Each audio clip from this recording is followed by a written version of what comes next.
સુરતની નવી સિવિલ હોસ્પિટલમાં મૃતક દર્દીના પરિવારજનો દ્વારા હોબાળો મચાવ્યો હોવાનો વિડીયો સોશિયલ મીડિયા પર વાયરલ થયો છે।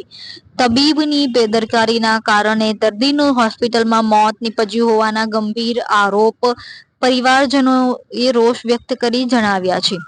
આ મામલે પરિવારે યોગ્ય તપાસ અને ન્યાયની માંગ કરી છે। સુરતમાં નવી સિવિલ હોસ્પિટલમાં એક દર્દીનું મોત થતા પરિવારજનોએ ભારે હોબાળો મચાવ્યો હતો। પરિવારજનો અને હોસ્પિટલના તબીબ તેમજ સ્ટાફ વચ્ચે ઘર્ષણના દ્રશ્યો સર્જાયા હતા, જેનો વિડીયો સોશિયલ મીડિયામાં વાયરલ થયો હતો।